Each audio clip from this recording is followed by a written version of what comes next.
Buen día, compañeros y doctora. Como parte de la materia de Farmacognosia 1, el equipo conformado por Juan Pablo Hernández, Melanie Orona, Diana Pérez, Laisha Quirós y Neidy Cerrato presentaremos el tema de obtención, recolección y conservación de las drogas. El propósito de esta presentación es ayudar al conocimiento e investigación de la farmacognosia como disciplina científica, así como de otras disciplinas o ramas de la ciencia más o menos relacionadas como la fitoquímica, la botánica medicinal o el interés por las plantas medicinales. Nuestros temas a tratar serán entonces definir medicamentos crudos vegetales y sus diferentes clasificaciones, y también sobre las plantas medicinales y su valor terapéutico.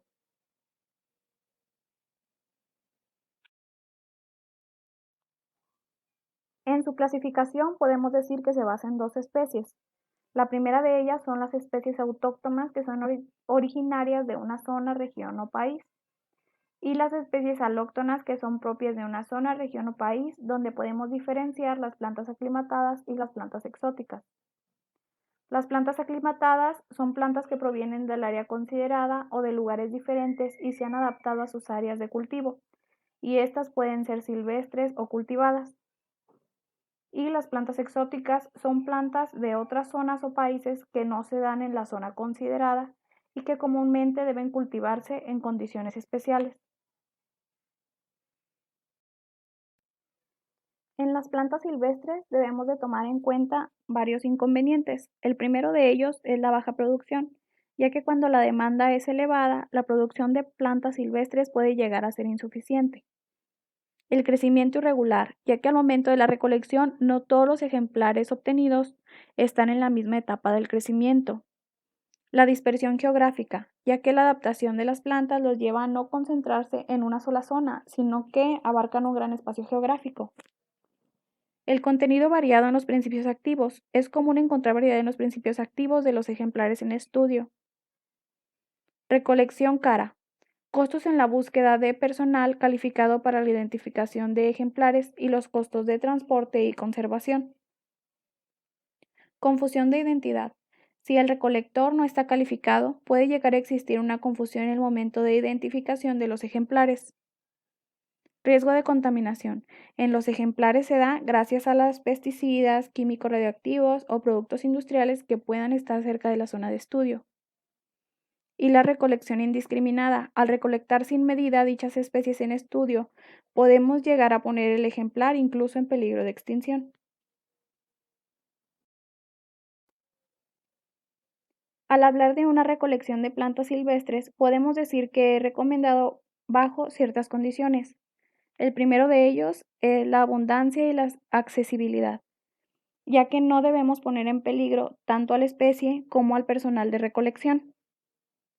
La rentabilidad, ya que podemos obtener una mano de obra barata. Y los costos, no es posible o resulta muy caro el cultivo y los cuidados del ejemplar. Y la demanda. La demanda del ejemplar es baja o controlada y esta cubre todas las necesidades con creces. Bien, una vez revisadas las plantas silvestres, procederemos a ver las plantas cultivadas. El cultivo de plantas medicinales va a resultar adecuado en la mayoría de los casos por diversas razones. En esta diapositiva enumeramos solamente 6, y el primero de ellos es que permite conseguir cosechas abundantes y de buena calidad y proporciona cantidades suficientes de la droga requerida para abastecer la demanda. Como número 2 es que permite tener todas las plantas en un estadio de crecimiento similar. A esto se le llama cosecha homogénea, lo cual facilita mucho su recolección simultánea y posibilita el uso de recolectores mecánicos. Como punto número 3 tenemos que se aplican técnicas de selección y mejora para obtener una mayor calidad de la droga, y es posible controlar una especie vegetal determinada para obtener material homogéneo con una cantidad regular y elevada de un principio activo. También la producción va a estar localizada, esto quiere decir que está limitada a una zona definida, lo cual va a abaratar ciertos costes como el transporte, ya que los cultivos están bastante próximos a las industrias transformadoras. Como quinto punto tenemos que reduce la posibilidad de adulteraciones y falsificaciones porque aumenta el control y reduce el número de manipuladores de las plantas. No atenta contra la población natural de las plantas, no representa un riesgo para las especies en peligro de extinción. A veces puede incluso tener un efecto contrario, ya que permite dar continuidad, recuperar y mejorar ciertas especies. También el cultivo de plantas medicinales puede presentar algunos inconvenientes, como los que se van a citar a continuación. En esta diapositiva enumeramos tres inconvenientes. El primero de ellos es la saturación del mercado por superproducción. Como número 2 tenemos la falta de demanda de plantas medicinales. Y como número 3 tenemos que la fragilidad. Las plantas cultivadas pueden ser más frágiles debido a que van a crecer con más protección, van a ser sobreprotegidas, mientras que las plantas silvestres se vuelven más robustas ya que perduran las más resistentes. Esto quiere decir que aquí va a haber una selección natural. La conversión de plantas silvestres en plantas cultivadas se va a denominar domesticación y consta de una serie de etapas que a continuación se van a explicar. Bueno, en esta diapositiva podemos ver las fases de la domesticación de una especie. Enumeramos únicamente 8. El primero de ellos es estudiar el hábitat natural de la especie deseada. El segundo es recolectar plantas y semillas de la especie natural. En la recolección debemos de tener en cuenta que hay diferentes razas que puede presentar una especie determinada.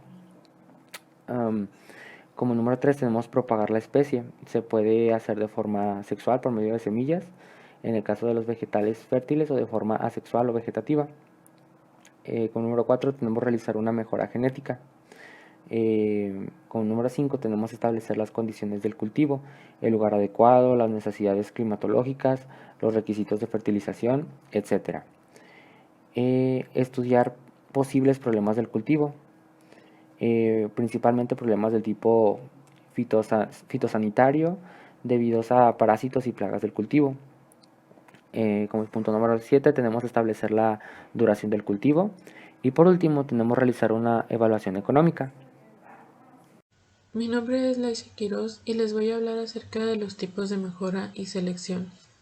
La importancia de esto destaca en que se pueden modificar distintas propiedades en función de alguna necesidad. Además, se le suma que a través de la selección artificial y la hibridación, que son temas de los que vamos a hablar más adelante, se crea una mayor diversidad y promueve la reproducción y supervivencia de especies que resultan favorables. En general, el principal objetivo de realizar una mejora y selección de drogas es precisamente obtener o producir mejores especies. La mejora y selección de las plantas tiene como finalidad conseguir alguna o varias de las características siguientes. Como número 1 tenemos obtener especies con mayor contenido de principio activo. Esto es con la finalidad de obtener mayor cantidad de sustancia que está destinada a la fabricación de algún medicamento, para así de esta manera, en lugar de tener que utilizar mucha cantidad de alguna planta para obtener alguna considerable cantidad de sustancia, vamos a conseguir usar menor cantidad de esa planta y así vamos a obtener una mayor cantidad de principio activo. Por ejemplo, existe un fármaco llamado Sativex que contiene cannabidiol y este fármaco se utiliza para tratar síntomas relacionados con la esclerosis múltiple, por ejemplo, la rigidez muscular o el dolor. Entonces, si nosotros al elaborar este medicamento utilizamos una planta con un tipo de mejora, lo que va a pasar es que vamos a utilizar menor cantidad de esa planta porque ya va a tener mayor cantidad de principio activo. Bien, como número 2 tenemos obtener especies con mayor rendimiento biomásico. Esto quiere decir que si se recolectan, por ejemplo, las hojas de alguna planta, se trata de que con esa mejora conseguir que las hojas de esa planta sean de mayor tamaño. Y si se recolectan las flores de esa planta, se trata de conseguir que se produzcan más flores. Y así como estas situaciones, hay muchas más. Como número 3 tenemos obtener las especies con características que facilitan la manipulación y la recolección mecánica. Estas pueden ser, por ejemplo, que cuando nosotros estemos recolectando la planta o alguna parte de la planta, que tenga un mejor tamaño para nosotros poder manipularla de una mejor manera. y también que tenga una menor fragilidad al momento de su recolección. Esto para evitar que se rompa o que se quiebre la planta o la parte de esta. Hay dos tipos de factores que afectan a la mejora y la selección. Uno de ellos son los factores extrínsecos, que son factores que no dependen de la planta. Estos pueden ser climáticos, edáficos, estos son pues los relacionados al suelo, por ejemplo la porosidad, la salinidad, etcétera. Y también pueden ser fitosanitarios. Estos se refieren básicamente a las plagas y al uso de plaguicidas para combatirlas.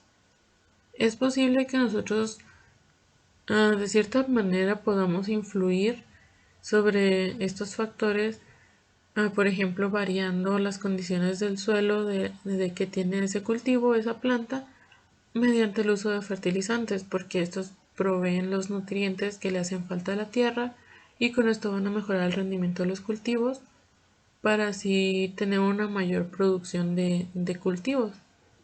Y los otros factores son los factores intrínsecos. Estos son factores ligados directamente a la planta y se denominan factores genéticos. Algunos de ellos pueden ser la madurez que presentan las semillas, es decir, cuando éstas completan ya totalmente su desarrollo, y otro ejemplo puede ser la calidad o la longevidad de las semillas, que es el periodo de tiempo en que las semillas conservan todavía su capacidad para germinar. Bueno, teniendo en cuenta estos factores genéticos, existen dos formas de mejorar las características de las plantas cultivadas. La primera es la selección natural, que se conoce como conservadora, porque no altera el material genético de la planta. Y la segunda es la selección artificial, que se conoce como genética, porque esta sí altera el material genético de la planta. La selección natural o conservadora consiste en buscar las mejores plantas de cada cosecha y utilizarlas para obtener la cosecha del año siguiente. Hay dos métodos de selección natural. El primero es el masal. Este método consiste en buscar unos criterios de calidad que van a permitir a nosotros o a las personas que están en estas áreas seleccionar mejores plantas. Por ejemplo, algún criterio de calidad podría ser que si nosotros vamos a recolectar las hojas de una planta, tal criterio puede ser que las hojas de esta planta sean más grandes. Otro criterio puede ser, por ejemplo, que esas hojas, además de ser más grandes, contengan una mayor cantidad de principio activo. Bien, también debemos esta selección masal consiste en marcar en una cosecha determinada las plantas que cumplen con algún criterio de calidad, pero también vamos a marcar o a seleccionar las plantas que cumplen con dos criterios o más.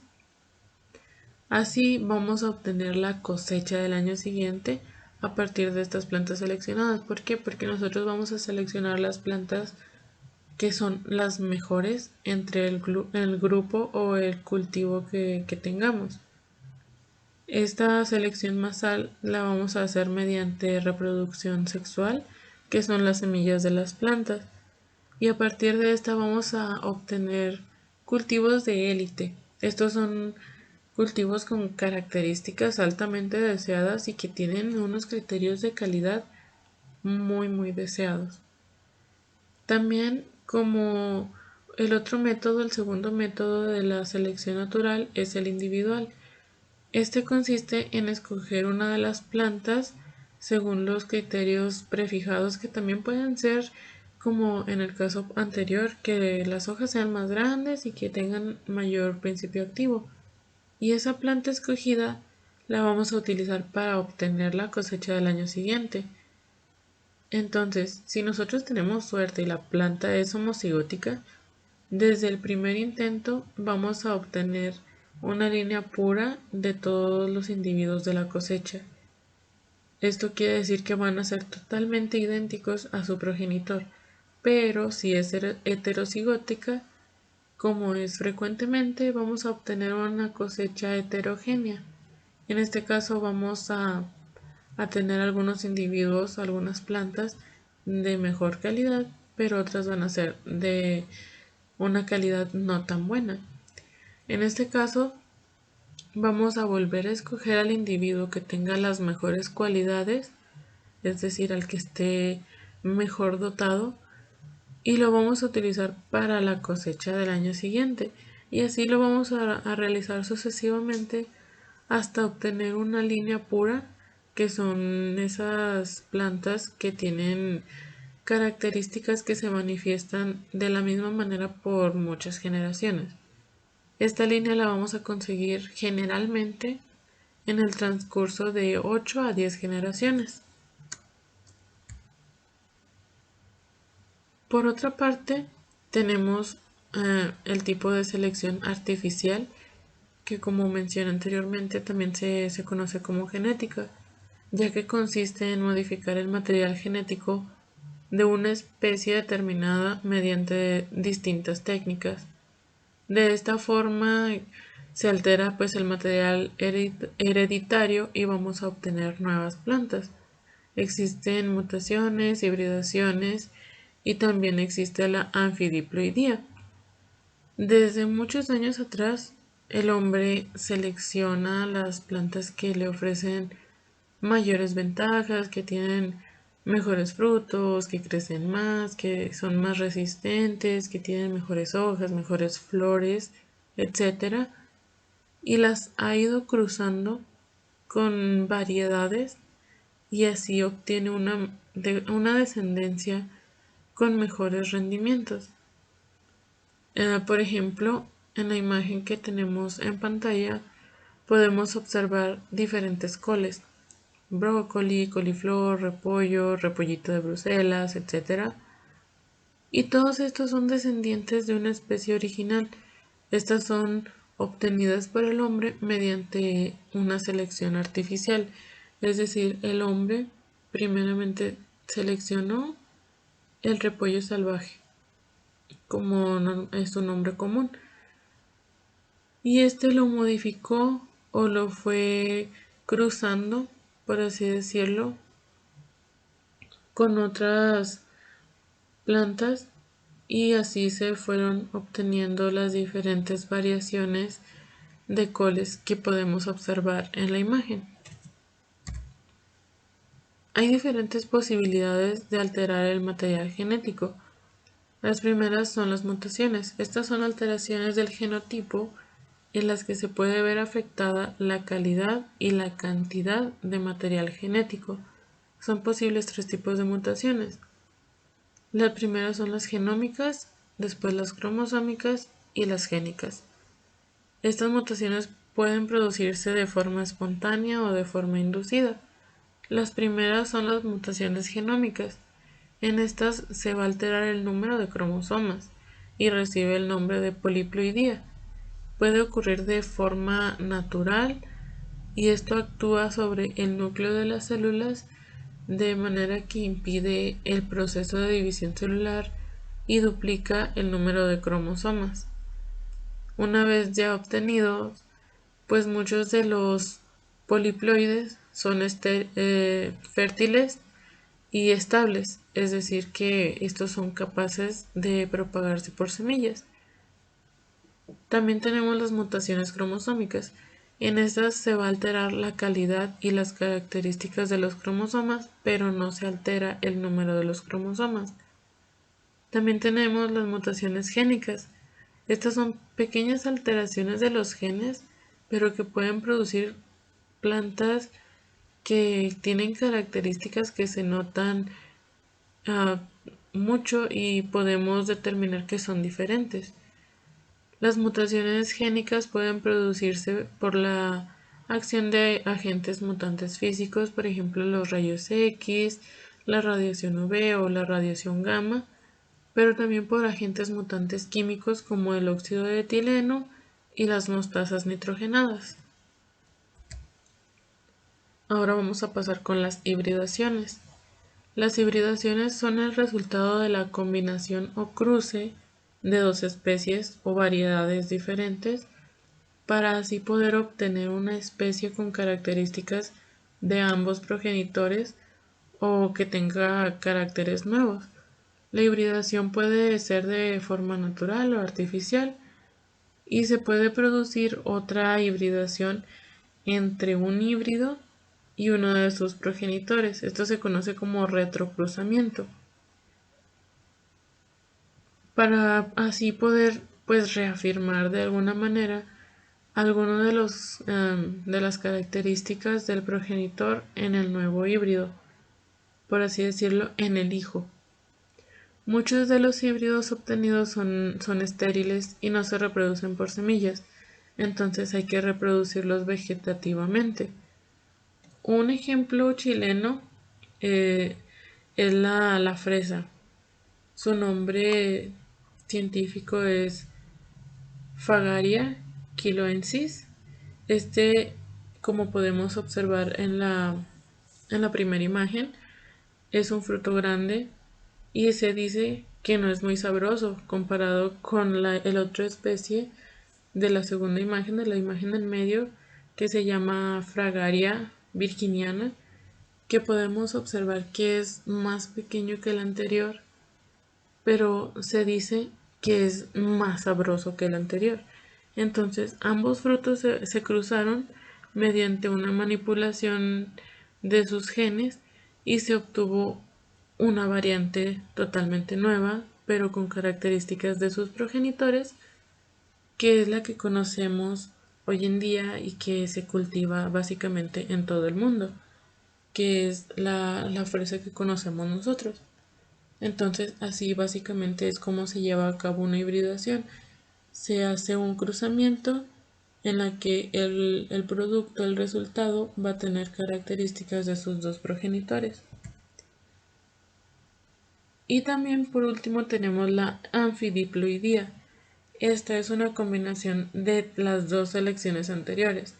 Primero se va a realizar una hibridación, es decir, un cruce entre dos especies, y a continuación se va a hacer una poliploidía, es decir, se va a duplicar el número de cromosomas.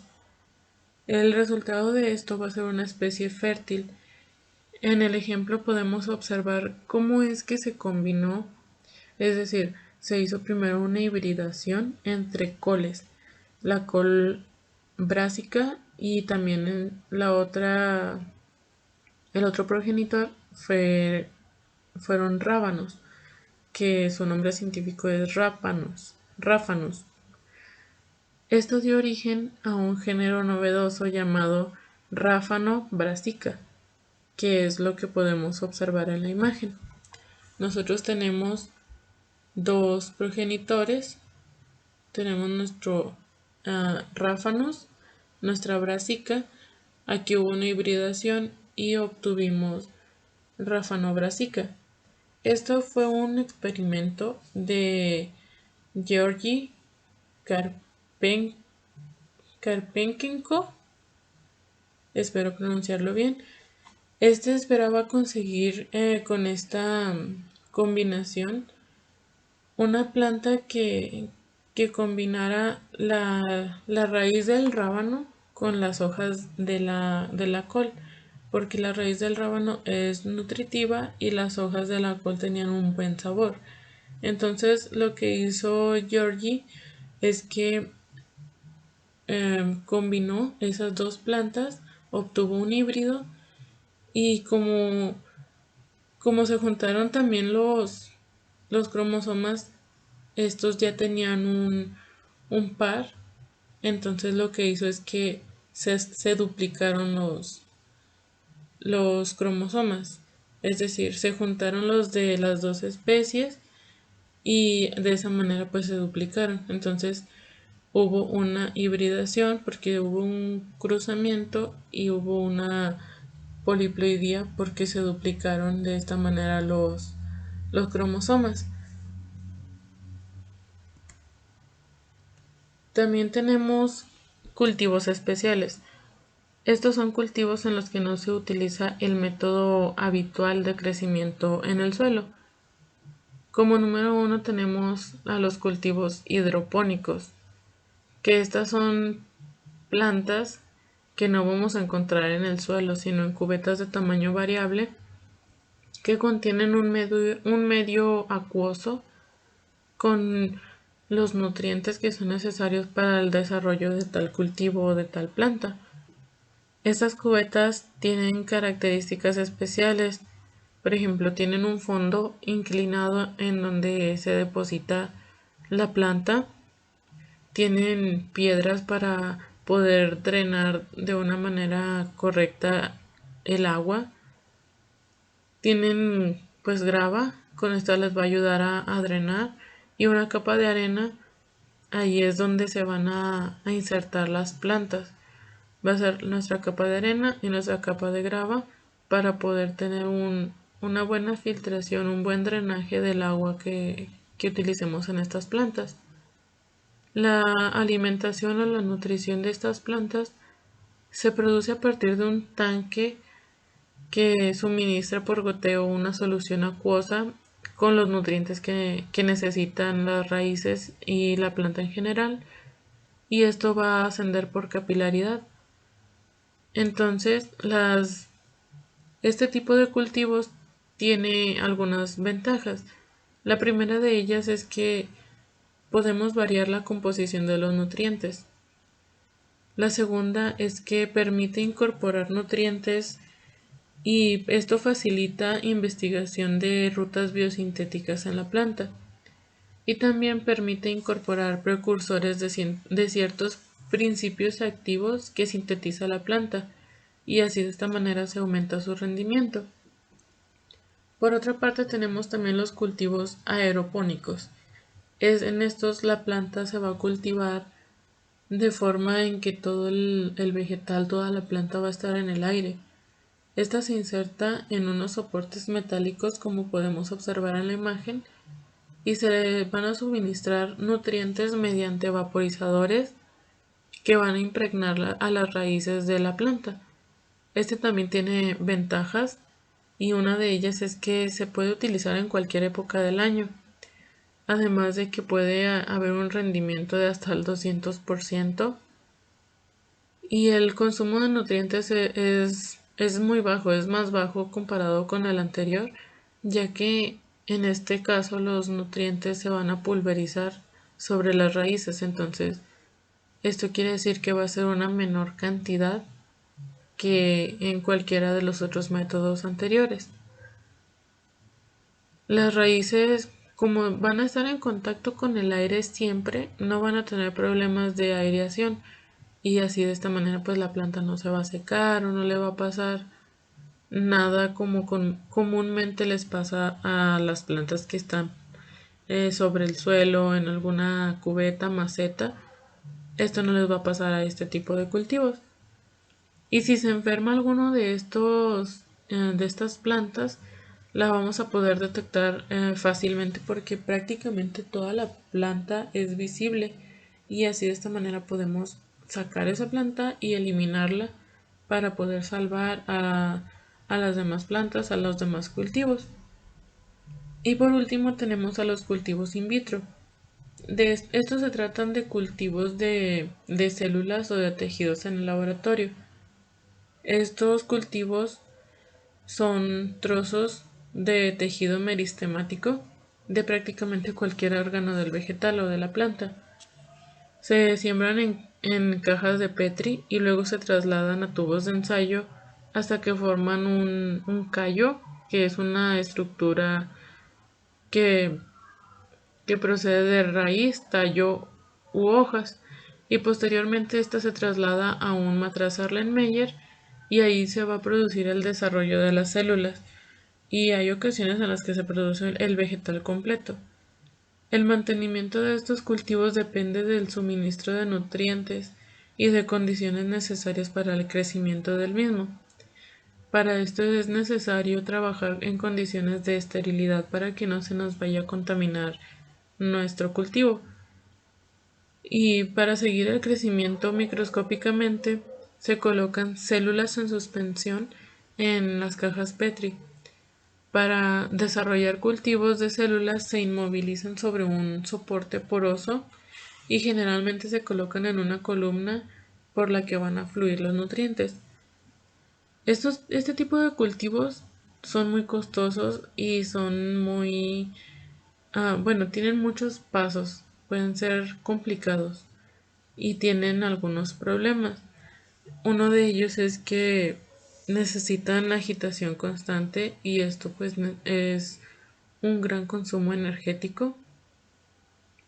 Tienen tendencia a desarrollar espuma por las saponinas y se produce a menudo una multiplicación excesiva, por lo que la viscosidad del medio va a aumentar significativamente, además de que se presentan problemas para aplicar a escala industrial los resultados de esta prueba porque son a pequeña escala. Pero los cultivos in vitro son recomendables en casos muy concretos, por ejemplo, cuando no es posible obtener algún principio activo mediante algún cultivo convencional o para obtener enzimas que están en el interior de las células e incluso cuando se desea transformar precursores en otros principios activos en el interior de las células o tejidos. Esto sería todo de mi parte y a continuación mi compañera Neidy continuará con la exposición. Cuando se va a llevar a cabo la recolección de las drogas, se tienen que tomar en cuenta varios aspectos que condicionan la calidad y la cantidad del principio activo que se requiere obtener. Por ejemplo, tenemos en el punto 1 la edad de la especie vegetal. Bueno, este es un aspecto muy importante, ya que muchas especies tienen que ser recolectadas con una edad determinada o a partir de una edad determinada. Si esto no se toma en consideración, puede ser que la planta todavía no contenga el principio activo o que este mismo ya se haya terminado. Por ejemplo, en la imagen podemos observar a Digitalis purpurea. Esta planta también es conocida como dedalera o guante de la Virgen. Bueno, esta planta cuenta con hojas que son utilizadas como diurético o como cicatrizante. Es una planta bianual. Esto quiere decir que su ciclo de vida dura 2 años, pero se tiene que tomar en cuenta que el primer año de vida es cuando contiene más principio activo. Por lo tanto, esa sería la edad adecuada para poder recolectarla. Bueno, otro punto importante es el punto número 2, es el estadio del vegetal.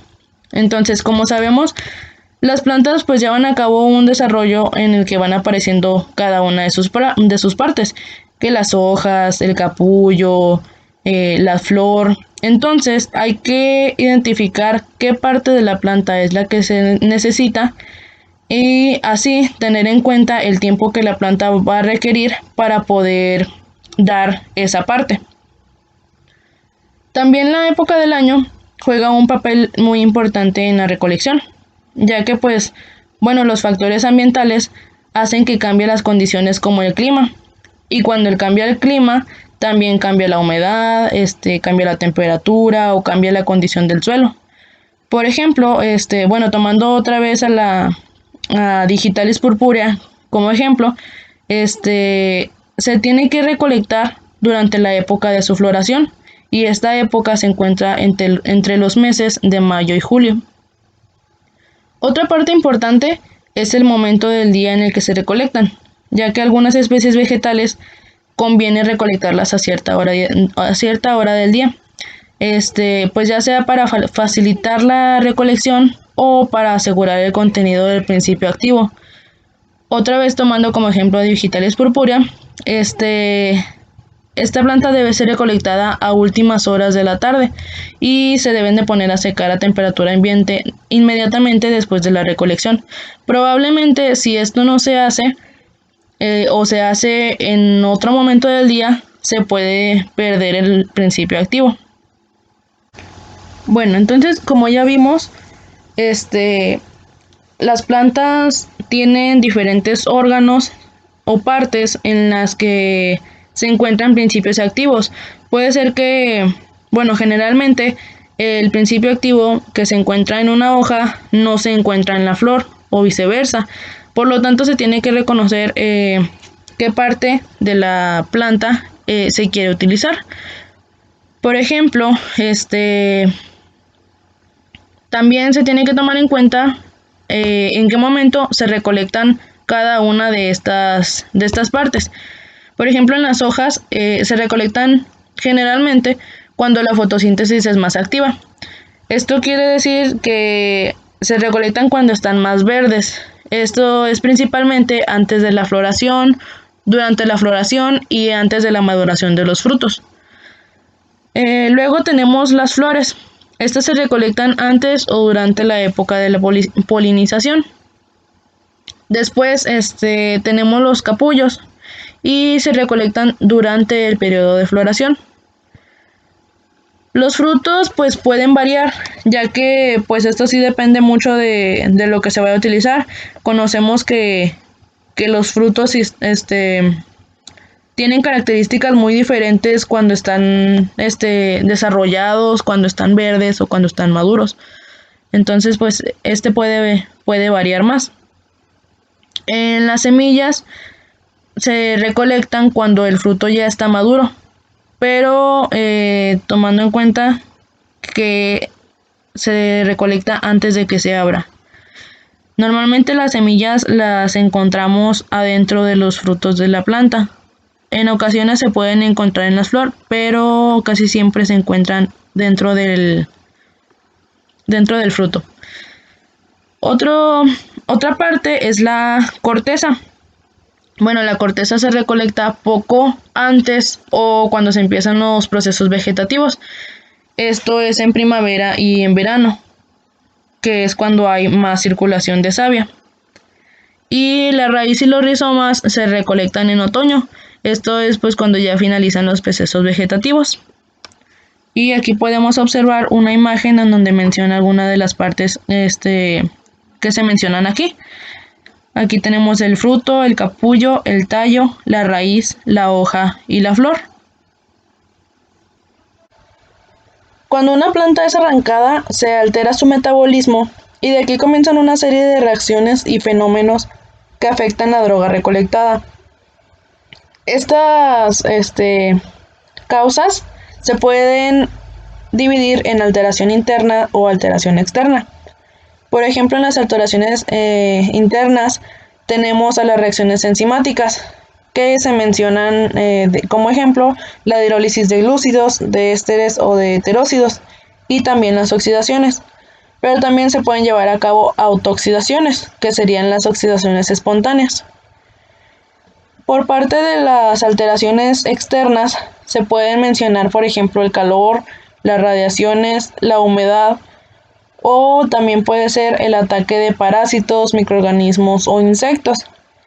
Todas estas causas se deben de evitar para poder obtener el principio activo lo más parecido a la normalidad que se pueda, sin que se haya modificado por alguna de estas causas.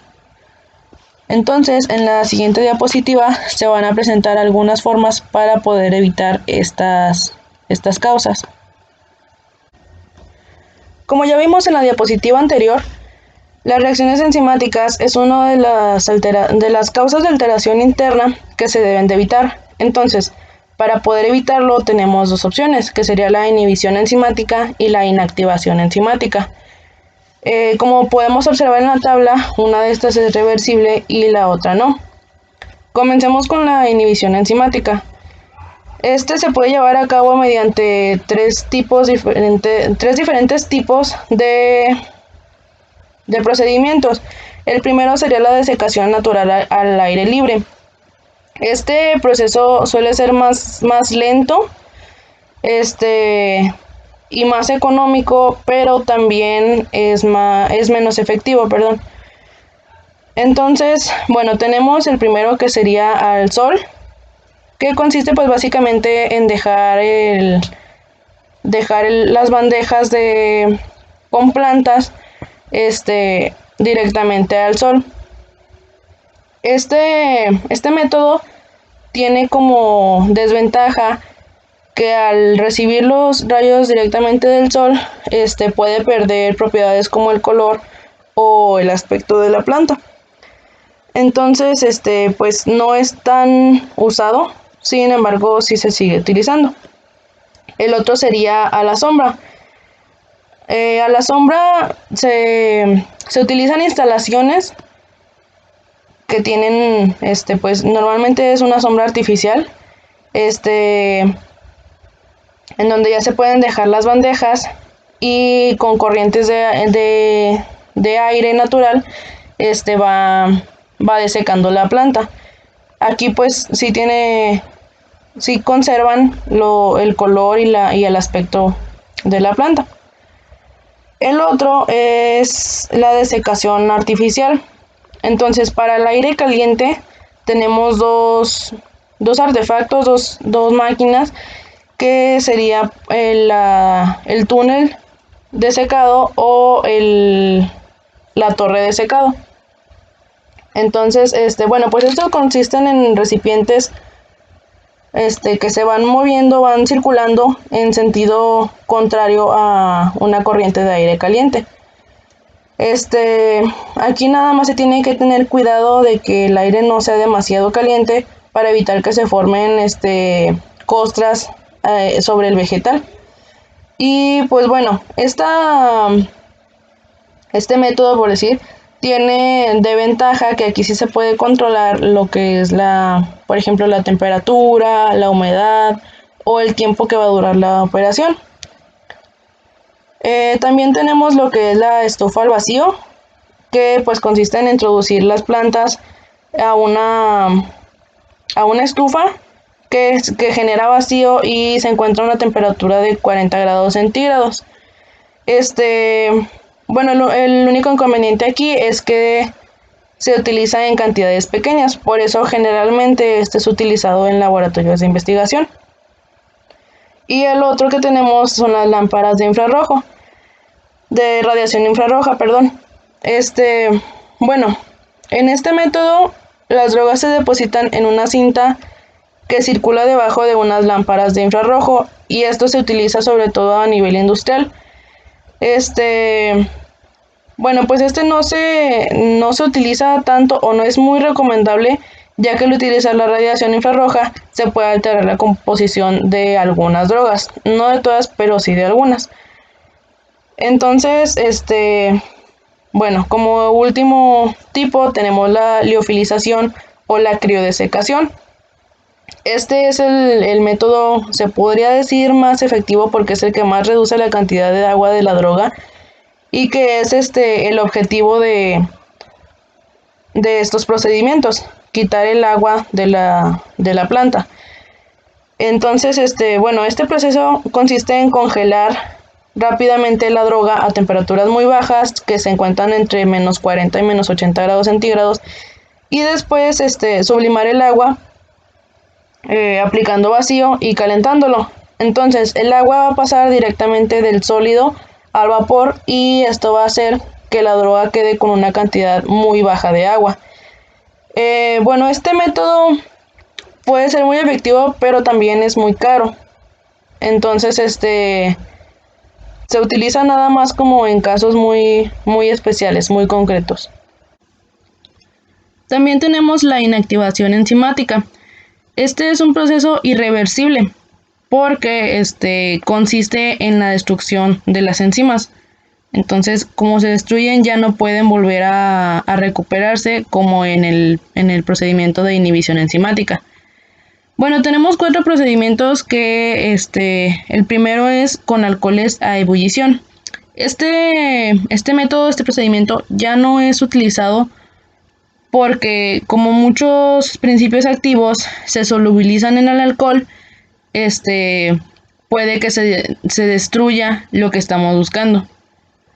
Pero bueno, consiste en sumergir en unos instantes la droga en el alcohol hirviendo. El otro método es con vapores líquidos. Se puede con vapor de agua o con vapores alcohólicos.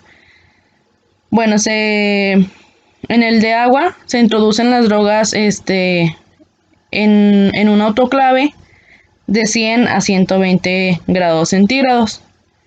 Bueno, esta temperatura va a variar dependiendo de la planta, pero más o menos se encuentra entre esos. Este, bueno, y el siguiente es con vapores alcohólicos. Este método es muy utilizado en la industria y se utilizan temperaturas un poco más bajas que cuando se utiliza el vapor de agua. Este, de igual forma se hace incidir sobre la hidrografía el vapor alcohólico caliente. Y el último que tenemos es el calor seco. En este se introduce la droga en estufas a altas temperaturas, hablamos de 800 grados centígrados. Y bueno, este se hace durante unos instantes y nada más se utiliza en casos muy concretos porque puede alterar los principios activos. También se cuenta con métodos para poder evitar las causas de alteración externa, que serían los llamados métodos de desinsectación. En el caso de que la causa fuera por parásitos, por microorganismos o por insectos. Se pueden aplicar algunos que son más específicos, pero como ejemplos así en forma general, estos son los tratamientos más frecuentes, que es el tratamiento con dióxido de carbono a presión, así como se está observando en la imagen. El otro es la irradiación de la droga con radiación gamma. Y también tenemos el tratamiento con óxido de etileno. Este último procedimiento no es tan recomendado ya que tiene una elevada toxicidad. Bueno, cabe mencionar que en el tratamiento con dióxido de carbono a presión y en las radiaciones gamma, se cuenta con un efecto desinsectante, pero el óxido de etileno, también, aparte de ser desinsectante, también es esterilizante. Sin embargo, como ya lo mencioné, no es tan utilizado porque es muy tóxico. Después tenemos lo que es el almacenamiento de las drogas. Las condiciones de almacenamiento de las drogas, así como todos los tratamientos, dependen de las características propias de cada especie y de la parte de la planta utilizada. Aunque todas las drogas son diferentes, existe una lista de condiciones generales de almacenamiento. En primer lugar, es el almacenamiento en lugar fresco. La temperatura es un factor muy importante en la conservación de la droga, ya que el calor produce pérdidas de los principios activos de la planta, al igual que las esencias. Además de favorecer la alteración de la droga, o bien a la inversa, el frío excesivo puede favorecer el enmohecimiento de las drogas, o sea, que se produzcan hongos y mohos. El segundo punto es que sea un lugar seco, pues la presencia de humedad excesiva favorece la hidrólisis y degradación de la droga en general. Otro punto es la preservación de la luz, esencialmente la luz ultravioleta, ya que cataliza algunos procesos reactivos en la planta y acelera su degradación. La exposición de la planta a la luz puede causar la decoloración de la mayoría de drogas. En el punto 4 es el aislamiento de la atmósfera, puesto que el contacto con el aire facilita la oxidación de los principios activos, acelera el enranciamiento de las grasas y facilita la llegada de parásitos, mohos, roedores, insectos, arácnidos, por mencionar algunos. Por lo general, las plantas se guardan en recipientes tapados y que protejan de la luz. Los más adecuados suelen ser los recipientes metálicos, aunque también se puede usar los de vidrios y cerámica. Los que no suelen ser recomendables son los de madera, tela o bien algún tipo de plástico, ya que son relativamente permeables al aire y también a los agentes externos. Como ya vimos, si no se tienen las condiciones para el almacenamiento de las drogas, se pueden crear parásitos, hongos e insectos, los cuales nos llevan al punto 5, que se trata de evitar el desarrollo de estos mediante técnicas adecuadas, evitando que puedan quedar restos de insecticidas, pesticidas o fungicidas en la droga. El último punto es controlar el tiempo de almacenamiento de las drogas, que puede variar según sean las características de las mismas, aunque lo más recomendable es tener una droga por menos de un año. Después tenemos lo que vendría siendo la comercialización de las drogas. El comercio de las drogas exige un control sobre las mismas, ya que su utilización puede derivar en problemas de salud o problemas de toxicidad. La autenticidad de una droga se determina por comparación con lo que ya está establecido en la farmacopea en referencia a dicha droga, ya que describe toda la información requerida para control de calidad y productos eficaces. La farmacopea fue la primera obra de interés exclusivamente farmacéutico que recoge una serie de productos vegetales con propiedades medicinales y a la patología en la que se puede aplicar dicho remedio y la parte obviamente del vegetal a utilizar. La farmacopea ha tenido muchos nombres durante la historia, pero este nombre se le dio oficialmente en 1561. La Real Farmacopea Española recopila las normas específicas redactadas en forma de monografías que describen la calidad física, química y biológica que deben de observar las sustancias medicinales y excipientes destinados al uso humano y o bien veterinario, así como los métodos analíticos para su control. Una vez que ya se autorizó la droga previamente revisada con la farmacopea, se puede empezar la comercialización, que se realiza en pequeños volúmenes, siendo las unidades de venta más frecuentes en bolsas de 50 a 100 gramos y en menor medida los paquetes mezclas de 200 gramos, las que incluyen, sea el caso, el etiquetado del nombre vernáculo o solo en algunos negocios también pueden llevar el nombre científico atribuido a lo que se está vendiendo. En su mayoría se expenden como hierbas secas y picadas. La venta de plantas en estados frescos solo se realiza en vendedores ambulantes. Y a modo de conclusión, como se sabe, las plantas han sido durante mucho tiempo una fuente de remedios para toda la clase de dolor, incluso enfermedades. Pero como vimos, estos no se pueden comercializar sin un previo consentimiento para esto. Es el uso y la importancia de la farmacopea, la cual existe en sus diversas presentaciones según el país donde se encuentre, aunque la más utilizada es la Real Española. El tener un conocimiento de la recolección y almacenamiento de estas ayuda a poder tener una mejor extracción y conservación de las plantas para su posterior uso Esto con la finalidad de obtener el mayor rendimiento y la mayor cantidad de materia o bien sustancia que se pueda obtener, llevando a cabo pues diferentes métodos de extracción.